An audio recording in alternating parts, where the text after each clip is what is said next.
Mission completed.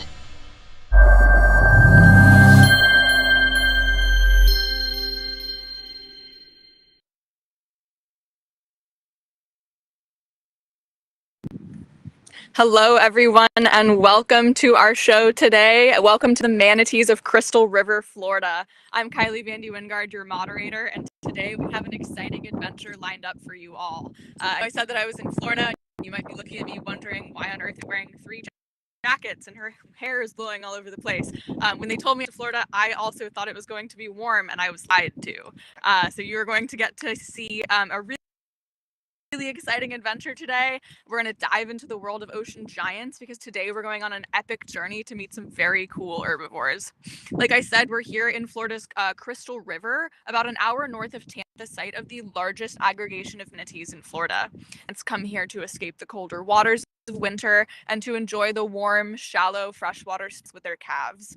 What's even more incredible is that we have scientists working hard to learn all about them, and you get to be right here with us live as they take a look at these incredible animals.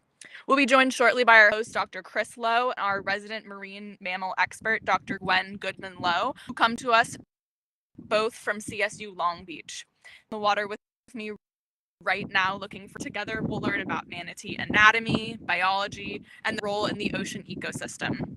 We're going to answer your guys' questions at the end, show you some cool behind the scenes action, and we're going to get up close and personal, hopefully with some giants. Just a reminder, as usual with these streams, we are out in somewhat remote places. If the stream doesn't look like your TV at home, as we are broadcasting with Starlink and we are physically on the water.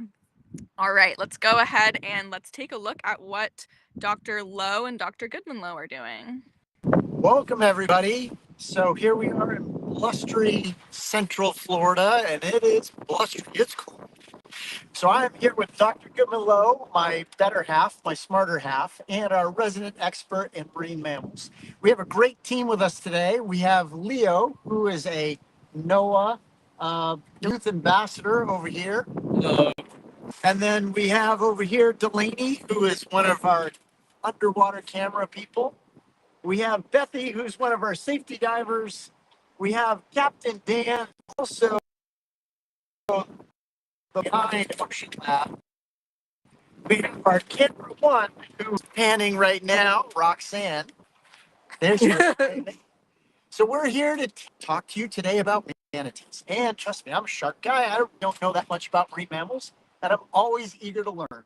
So what's interesting is today the marine mammals we're going to learn about are manatees. And manatees have a range that typically is restricted, right? They're not found up in the poles.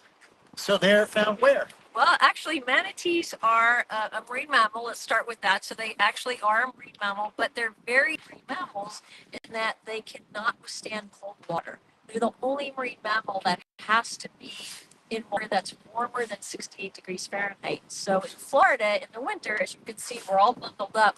Water actually gets really cold, but they will migrate to these freshwater springs because the freshwater springs have a constant temperature of about 72 degrees Fahrenheit. So I only wish it was 72 degrees Fahrenheit right now because our weather person tells us that it's about 54 degrees, feels like 44 degrees, which is why we're all bundled up. So that's why we're where we are, which is called Hunter Springs Park.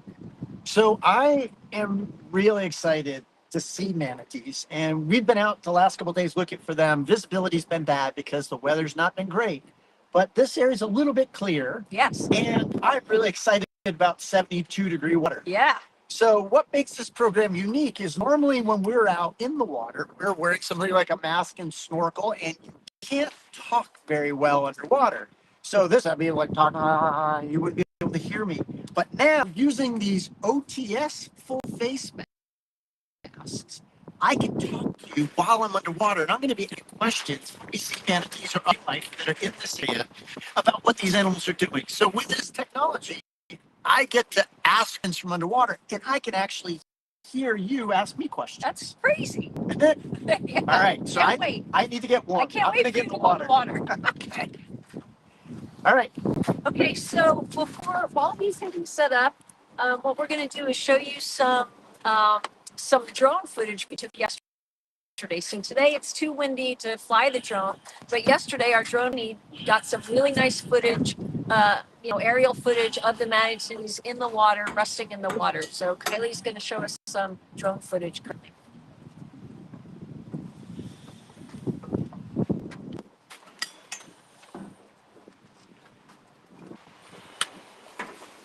Kylie, I'm not seeing a full screen here. I'm just seeing.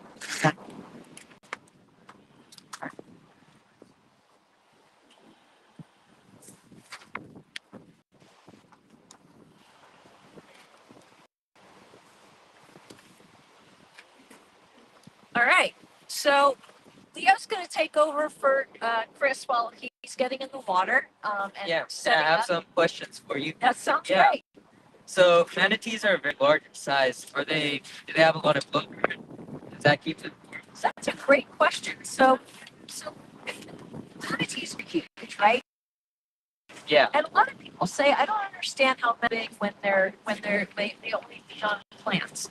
But when you think about it, most of the herbivores on Earth are actually larger than the carnivores. So think about elephants and things like that. And manatees actually evolved from an ancestor that was similar to an elephant. So they are very, very large. But the weird thing is that even though they look really fat, their blubber layer is only an inch thick. Oh wow. Yeah. And because of that, that's actually what makes them sensitive to cold water, and they can eat something that is cold to us. So, but it's because their body is big, but their blubber layer is actually really thin compared to other marine mammals. And the other, even though manatees have little sparse hairs all over their body, they don't have a fur pelage or fur coat like other marine mammals do. And their blubber, like whales and dolphins, is not super thick. So that's what makes them very sensitive. Okay. And to grow to that size, obviously you need to eat a lot. What's their diet? Yeah. Yeah. All right. Good question. So their diet is actually mainly plant materials. They feed on seagrasses. They're very efficient at digesting the nutrients that are in seagrasses. They eat coastal plants sometimes, but because they are their metabolism is high because they're actually a mammal, and because they're only eating plant material, they have to eat a lot. Yeah. Any idea how much they have to eat per day, Leo? No. Any guesses? Maybe 3 pounds. Wow, 3 pounds. How much do you eat per day? For your body weight? Think 10%, 1%, 5%. 5%. Okay, so manatees have between 15 and 20% weight per day. And because they get to be about 1,000 pounds, that means they're eating up to 200 pounds of plant Yeah, that's a material lot. a day. That's a lot of salad, Yeah. right? That is a lot of salad.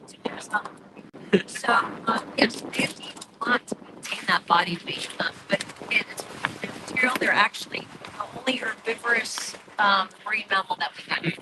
So to eat all these plants, do they have teeth? That's a pretty good question. Yeah, they have teeth. Their teeth are some of the coolest in the marine mammal world, in my opinion, because they're only molars. So we have incisors, we have canines, we have molars, but their entire mouth is just molars. And because they're eating plant material, which is very rough, their molars, their teeth wear down as they're eating. Yeah. So what happens is they have a kind of conveyor belt for their teeth, where their teeth will start in the back like this, and they'll move slowly forward, and when they get to the front, they're just little nubs. And so they actually have a really cool name for that. It's called molar marching. Yeah. And then Because they're sort of. Yeah. Sharks have a similar thing, but not really. So shark teeth, as you know, sharks have rows and rows of Yep. teeth that come up and come out like that and are constantly falling out and being replaced.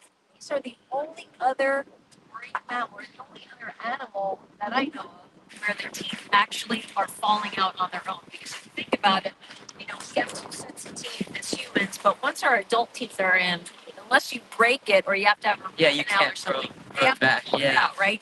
No other animal like cats and dogs, they all have full teeth, but they have those 2 sets of teeth, and that's it.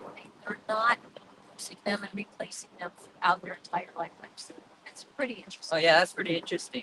So how many senses do they have? Can they hear, see like we do? Yeah, so great question.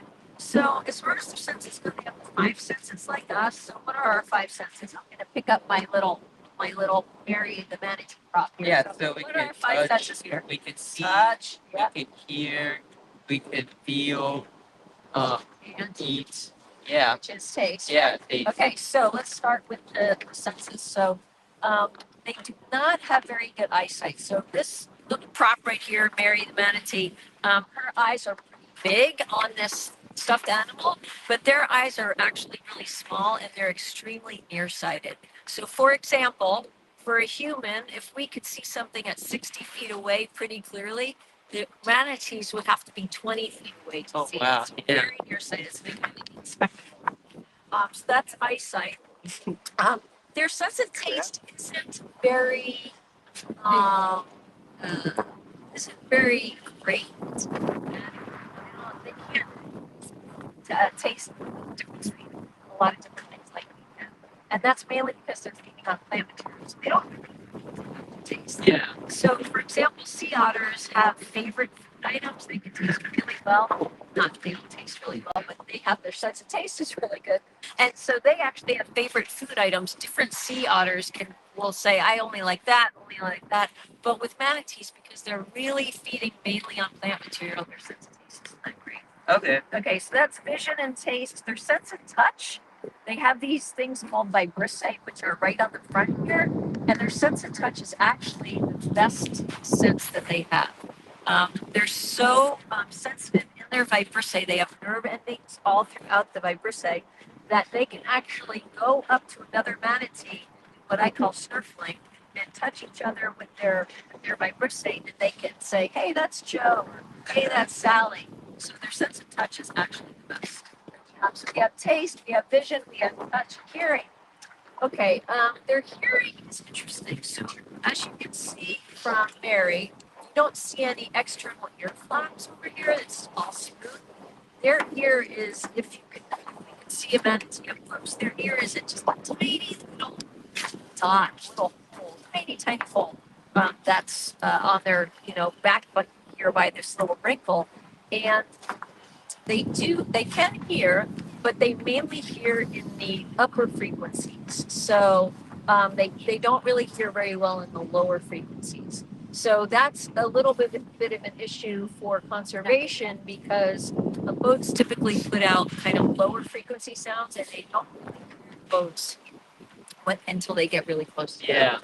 Okay, so what did I miss? So we have vision, touch, that's vision, hearing, taste. I think we covered all of them. Yeah. Yeah. Okay. So manatees, they make squeaking noises. Is that for communication? Yeah. So squeaky noises. Think about it. That's really high frequency, right? Yeah. So that's an indication that they can only hear in the high frequency level. Yes. So they communicate with squeaks and kind of whistles and things like that. And mainly they are communicating with the moms are communicating with dads. So, for example, they're not really communicating with, say, males for mating or like with each other, like, hey, there's a great seagrass bed over here. Yeah. It's mainly like to keep track of their calves. There's fear. They can, make sounds for fear, surprise, things like that. So their communication is good, but it's more limited than say humpback whales that have the elaborate songs for communication and things like that. So, but they do make sounds together, mainly in the high frequency. Okay. And how do they reproduce? Okay, another great question. So let's talk about that for a second. So to start with, manatees have a really interesting reproductive system where it's called mating herds. So in other words, what happens is you'll get one female, and a bunch of males will find her, and they will kind of come around her, and and they'll try to mate with the one female. So many males are trying to mate with one female. They'll push each other away. They try to get in the way of each other. And there's some theory as to how the males actually find the females. They think that could be smell. Oh, forgot to talk about something. Oh, Smell. yeah. Let's go back for a second.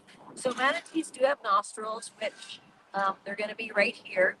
And the nostrils they can't breathe underwater. Just like any mammal, their nostrils have to be closed when they're underwater, but they can smell when they're, in the air. And they think that maybe the manatees lose some of their scent on rocks and things like that. And the males smell that because they don't really know how they find each other. So they form these mating herds, and the males will kind of all crowd around the female, and then one of them will mate with her. One of many will mate with her, but she only has one calf per year. Okay, so there's Manatee right there. Can you see it? I'm gonna ask our camera person to go check out the Manatee right there, right by the boat. There it is. That was fantastic. All right. Very nice. Okay, so let's talk about their bodies for a second before, and then we'll get back to mating because we just saw it. So we saw a big, rounded, paddle-like tail. Okay, very important because they're slow swimmers, but they need that to maneuver around, to get around, and they need it to get down to the bottom for eating. The other thing is you might have noticed the coloration in their bodies. Their skin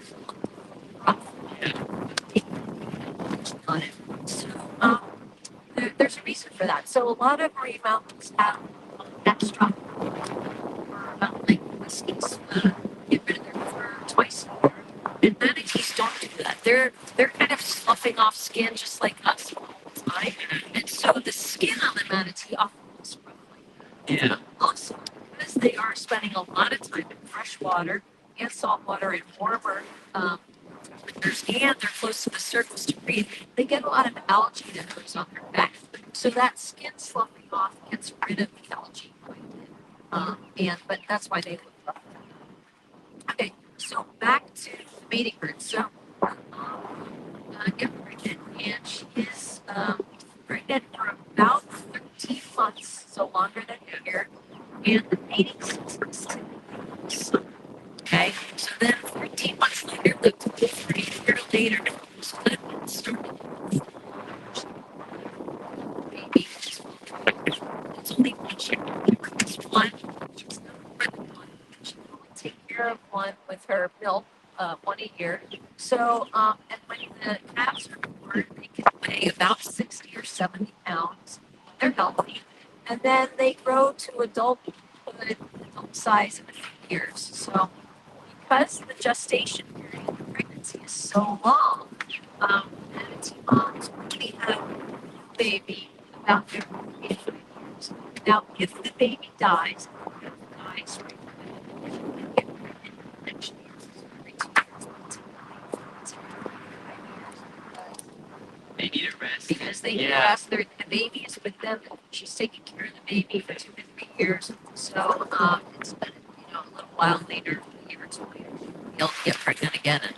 And next year she'll be able to get pregnant. Then she'll be able to have the calf 13 months later. So Yeah. We just saw a manatee here. How many manatees are there currently? And what's their population size? that's a good question. So Kylie mentioned that this is the highest concentration of manatees in Florida, which is true. Overall, there's probably somewhere around 9,500 and 9,700 manatees, but they're in pockets. So, especially in the winter time, they have to go to these water springs to stay warm. So there are certain areas all along Florida's coast and inland rivers and bays where we have these freshwater warm springs. And so that's why they're so concentrated here. That's why we can see so many and why one just found. Yeah. In the summer, they're going to be dispersed a lot more. They're going to be in bays, estuaries, but also along the coast. Never very deep, remember their food is shallow. Yes. So they don't really dive much more than, say, 60 feet, maybe 20 feet. And they can also breath for about 20 minutes max, but typically it's every 3 to 5 minutes, which is cool for us. here to the right, where we have the freshwater, warm water spring, you'll be able to see the manatee come up every like 5 minutes to take a breath. So that's how you kind of see where they are. And remember, a lot of so they're resting, they're feeding. Many, most of the day they're feeding or resting or conserving their energy because it's pretty cool. Yeah. And what are some threats that face the manatees? That's a good question. They're the main threat to manatees. So let's talk about predators.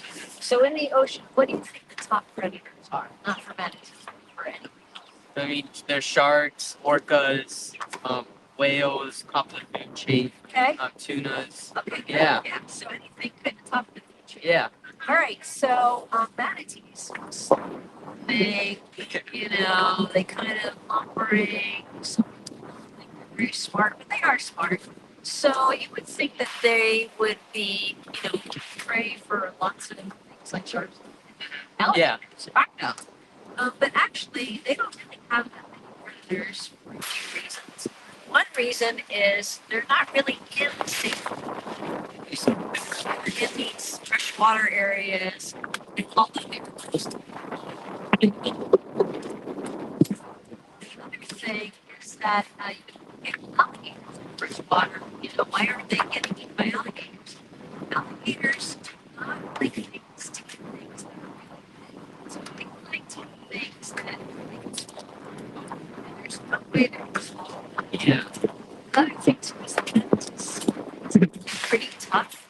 And it's just too much. It would require too much energy for the alligator to go out in order to get eaten back. So, in fact, the main threat to manatees are humans. So, but then there's a couple different things that are happening. For one thing, boats. So, manatees are very slow. They don't react quickly. It doesn't mean they're dumb. They just don't react quickly. And so, by the time, by the time they get near the boats, they don't have a lot of time to get down underneath the water. It takes them a while to get under the water. So, in fact, most of the manatees that I've seen in the water have some kind of propeller damage where they've gotten hit by a propeller. Now, most of the time, because of their fat layer, they can survive that. They'll But just have marks on their they'll skin. have marks Yeah. on their skin level, scars, scars. But it can kill them also. So, so boat strikes number is really the number one threat.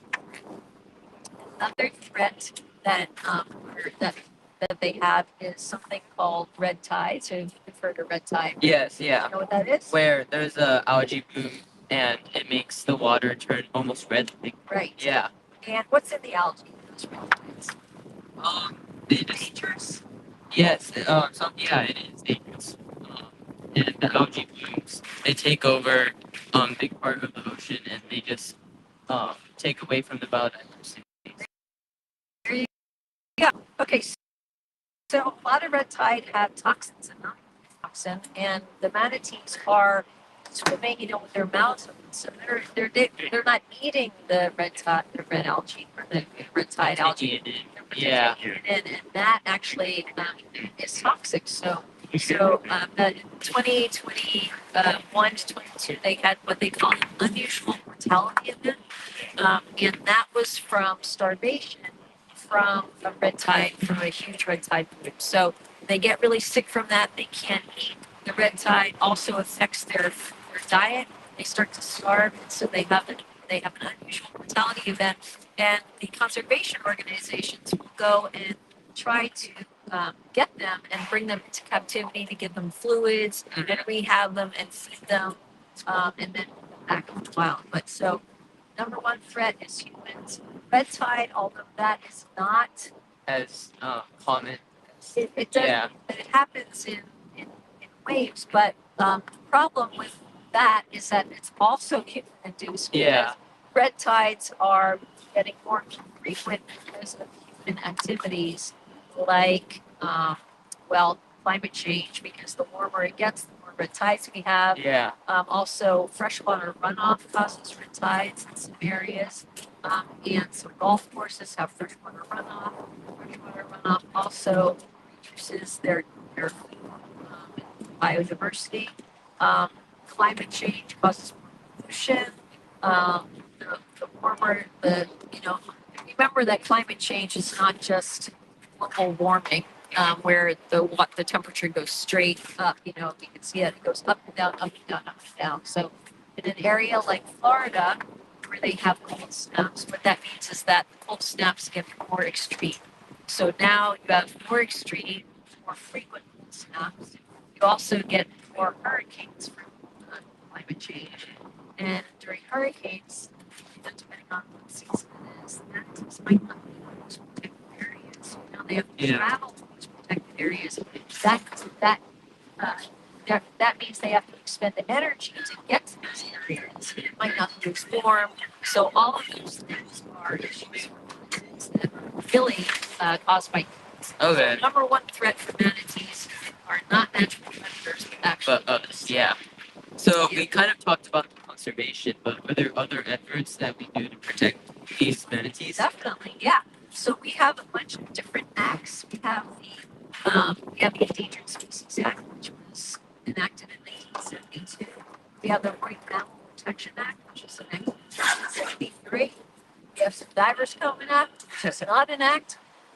We have there's a bunch of different laws here in Florida, so that will protect the manatees. They've designated critical habitat for manatees.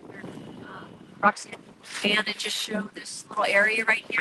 So you can see these buoys right here, and it says the area is closed. So snorkelers are allowed to go in there, but in order to do that, you have to watch a video to tell you how to act around manatees. You're not supposed to touch them, you don't speak to them, you don't dive down to them, and those kayaks are allowed in these areas. And these are refuges that are protected and are right around springs. So there's all these areas that critical habitat areas that have been protected from humans, so that we can't actually get in. A lot of access. Hey Gwen, I hate to interrupt you, but sorry. Delaney's on a manatee right now. Oh, If you want to nice. look at the monitor, if you're able to see it. All right. Could you talk us through kind of what we're looking at? Into the sun, so I can't really see. I can't see it. I'm sorry. Someone, but can you see it, Kylie? Can you point out something? All right, Gwen's having a little bit of hard time seeing the monitor, but I can see it. So you guys are looking at the face of the manatee. You've got Delaney in the water. It looks like the manatee's actually kind of curious and coming up to Delaney, which is pretty cool. Just like Gwen was talking about, they've got that algae all over their back, and then you can see the little bristles on the face. As Gwen was saying, we are in a refuge, so we of course are not chasing the manatees, we're letting them come to us. So it looks like that manatee kind of headed away from Delaney, and she's just gonna hang out there, see if it's gonna come back to her. So Kylie mentioned curious, and that's a really good thing to talk about. Manatees are mammals, right? They have a brain, and they're smart, and they are actually really curious about people. So they will come up to people, and although you're not supposed to touch them, some people, do touch them, but they like to hug people. They like to, have their belly scratched. You're not supposed to do that though, but they are curious and they want to know what's going on. So they do come up to the boat. They do come up to kayaks, and they do come up to people. Okay. Now I'm gonna be switching to Dr. Lowe. Okay. Hold up here. Oh, yeah? How was it down there? Beautiful. Don't touch Nice me and warm. with your wet Oh, so, we did see a couple manatees blowing by. This was okay. There's a lot of fish, and there's a lot of algae. Okay. So I could see why the manatees are in there. It's steep down in the water. Nice. Yeah. Nice. Getting out in the air Yeah. further. Yeah. So they flew by. So Interesting. why would they move so quickly? Which way were they moving? They were going that way. They were going that way. Yeah. That's really interesting. I'm not sure why they would go that way, because as far as I know, that warm water spring is over there. Okay. So, but there Okay. might be more springs in this area. So they might have been moving to a different spring. Okay. So that movement, especially now when the temperature's dropping, Right. they're going to be looking for a warmer Yeah, place yeah, to hang out yeah. for the next couple of days. Definitely. Yeah. Did you see any babies? I didn't see any babies. Okay. Yeah. Ones that went by were kind of skinny. Were Kind they? of skinny, yeah. Okay, interesting. So tell us anything about manatees in their health if they look skinny? Yeah, definitely. But they shouldn't be that skinny now. Usually they get skinny, in a different time of year, like when right before they're mating, and also if there's a red tide in the water or something like that. So if they're sick. Yeah, if they're sick. Okay, But, all right. but they might look skinny to you just because you're not used to seeing them. Well, the ones I saw yesterday. Okay, Yeah, there you go. This one Yeah. looks skinny in Okay. comparison, All right, maybe. but it wasn't toddling. It was going. I do Wait, hear. let me just say one thing. Yeah. So they do get this cold stress syndrome, and when they get the cold stress syndrome, when it's too cold, it affects their immune system, and it does cause starvation. So maybe that one was really cold stress. Oh, okay. I don't That know. makes sense. Yeah. That makes sense. But I think the thing that I found interesting was there's so much food that they would like to eat. There's algae all over the seafloor. So They I'm don't sure eat algae. don't No, eat not really. seagrass. They eat seagrass. Seagrass, So that's not really their main prey. So they're just here to keep warm. Yeah, Okay. just here. I'm Yeah. getting back to what it's Yeah. cold out. One thing I forgot to say about their reproduction, another cool thing about manatees is that they do have mammary glands because they're mammals. But instead of having the mammary glands on their tummies like cats and dogs and whatever, they actually have one little mammary gland here in their armpit. Moms, only the moms. Okay. So if you ever get to see a manatee baby, I have Barbara over there. If you ever get to see a manatee baby and it looks like it's just like attached to the armpit of the mom, it's because the baby is nursing. Oh, that's pretty cool. So that's what they're doing. They're actually nursing right there in the armpit. So, is this the time of year where we see a lot of moms and calves? Yes, because they're born in the summer and they're getting bigger and bigger. So yeah, since they're born in the summer, the fall is when we should be seeing babies. A lot of babies, a lot of calves. Yeah. Their moms. Yeah. Yeah. And they're trying to stay warm. Yeah. Because it's cold. And remember that there's not a lot of male taking care of the babies. So Really? it's not like other kind of animals. Well, I don't know any other animals. Maybe birds do that, but Sharks not. not No. sharks. Yeah. So maybe he was a little bit. But yeah, but the moms take care of the calves for the 2 to 3 years. So dads, they don't even know they're absent dads. They're baby daddies. Got it. So they're just they mate and then they're off. They're They don't even know if they've had any babies. So do they move to different places? The males and females separate during certain times of the year? If they segregate? They don't segregate. They don't Yeah. segregate. Okay, so But- they hang out together. Yeah, I mean, but they're not really. I mean, they all need to be near these freshwaters, Right. So they're not really. It's not like hammerheads where they're separate. Separate pods. Sure. Males go here, Right. females go Right. there. And not like elephant seals, they do that. They're just kind of all together. And so, if you look at the ventral surface of a manatee, you can actually tell the difference between male and female. How do you tell? So there's different orifices, and so like in the male, the umbilical scar will be here, Okay. and the urogenital area where the penis comes out will be here. Okay. And in females, her urogenital area is going to be here, Closer to the penis tail. closer to the tail. So Okay. so yeah, hers will be here. So the closer they are together, and you can see them because they look like kind of like spots, but Okay. the closer they are together, it would be a male, and then if they're like that, it would be a female. Yeah. Okay. Yeah. All So right. that's how you can tell if you like saw that one come by. They went by so Yeah. fast. They went by There's so no fast, way. But sometimes they'll, when they're a little warmer, they'll be like hanging out, Yeah. with their bellies up.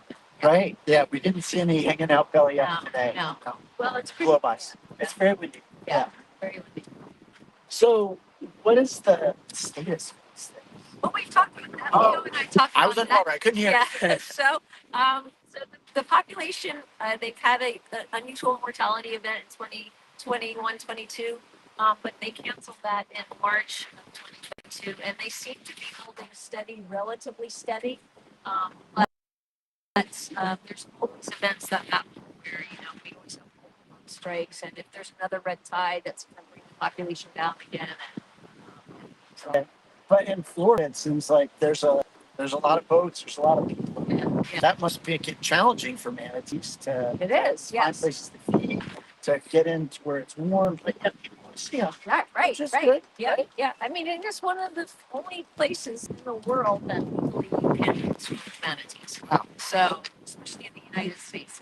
I mean, they're only found in Florida, but they do still let us swim with them, which is pretty amazing. Yeah, but- Because, you know, the Marine Mammal Protection Act, you know, the marine mammals, you have to stay, what is it, feet away, Yeah.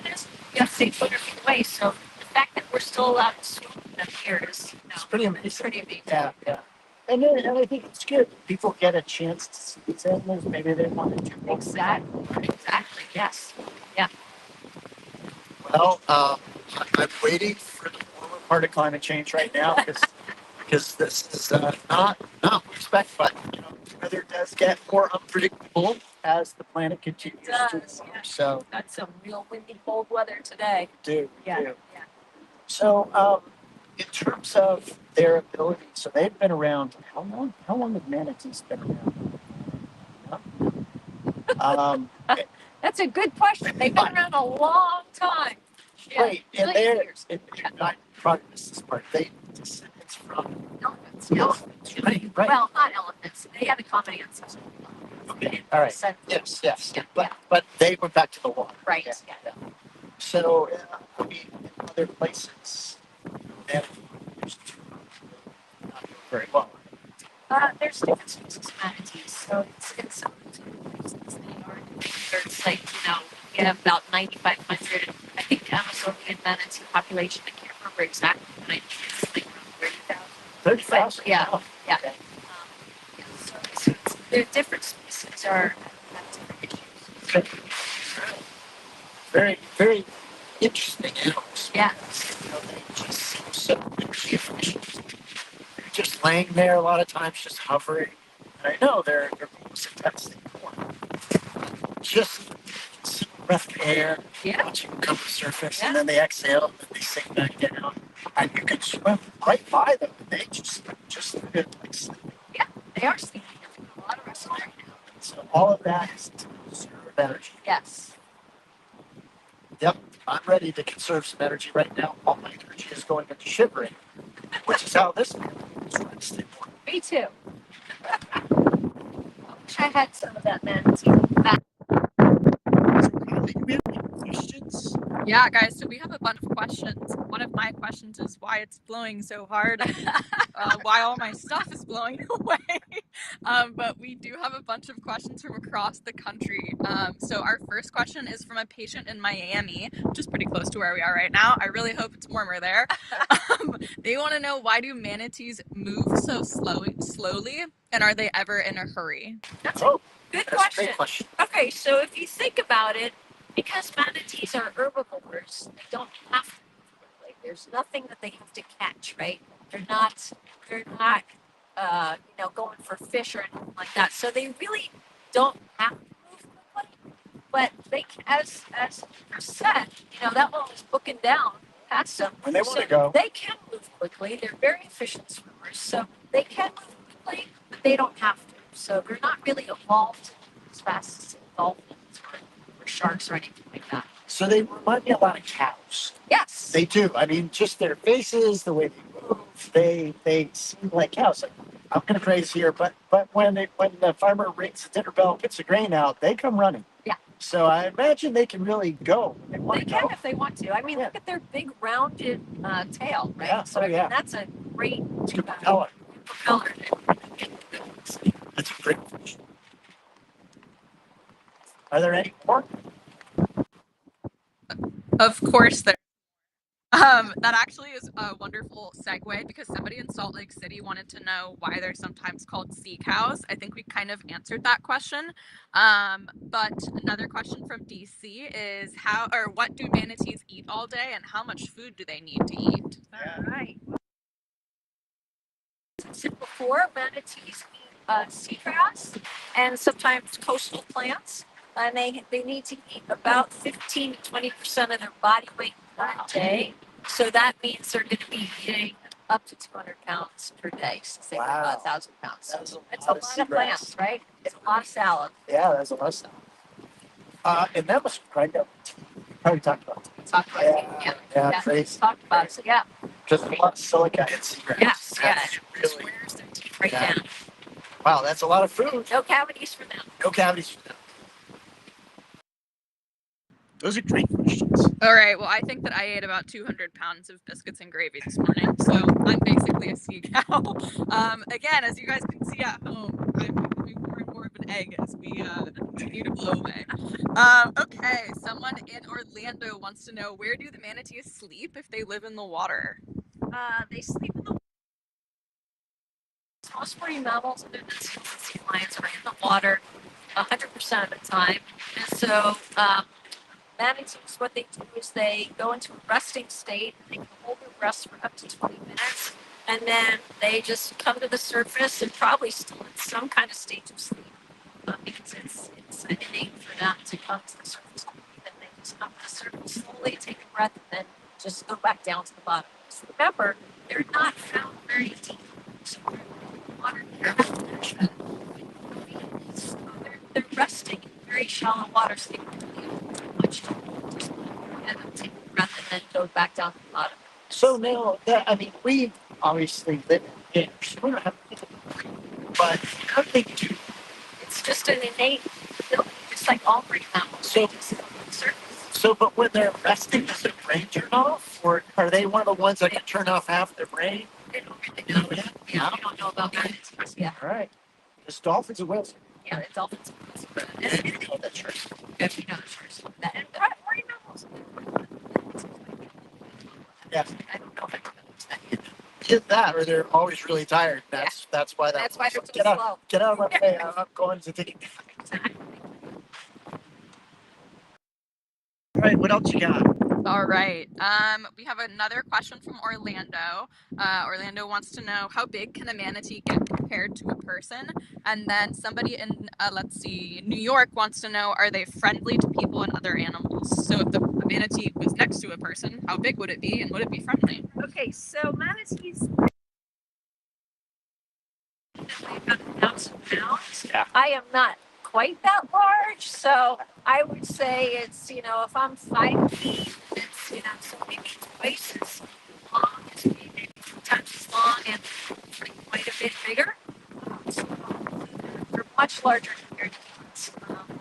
But the babies are smaller, so remember they're born at about 70, 80 pounds. And then, yes, they are friendly. Look for them and not right up to the wall and go to different surfaces and investigate, but they're very, very sensitive, like you're saying, to see what those things are. And I hear they like to be stretched. They do. So- We're not supposed to touch them. No touching. Yeah. I'm a big no touching policy person when it comes to animals. Great. But that's because their skin flicks Yes, off. their skin flicks up, so they want to get that skin. Exfoliate. Yes. They need an exfoliating Yeah, exactly. brush. Yes. Exactly. Yes. So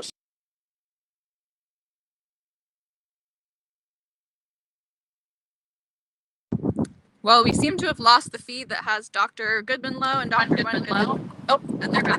we're back.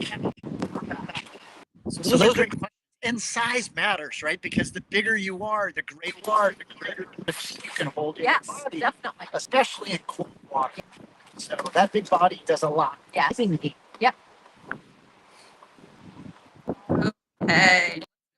Got one last question. Somebody in Dallas wants to know, what can kids specifically do to help protect manatees and to keep them safe? So it all starts with us, right? So remember, we are the #1 threat for manatees. So you can educate people. That's always my #1 thing is to tell people about the manatees, tell people what, educate other people against harming manatees. Remember, besides polluting is climate change and pollution and runoff. So, talk about or, figure out ways to reduce pollution. Plastic pollution is a big problem these days. Microplastics, Protecting seagrass beds. and protecting That's seagrass really beds. Maybe frequenting, if you're a golfer, frequenting golf courses that don't use fertilizer, because Yep. the fertilizers go into the water and create issues for the red tides and create issues for the seagrass, causes starvation. So pollution and education are the two things that you should really concentrate on if you want to try to help manatees. Yeah, and we should all want to help manatees. They're important. They keep our ecosystems, especially our marine ecosystems, healthy. Yes. And they're free. They are. I'm a shark guy. I'm not even a fan of marine mammals, and yet I look at a manatee. Yeah. And the babies are cute. I was going to say, and you think they're cute, The don't you? babies are cute. They are cute. They have a cute little face.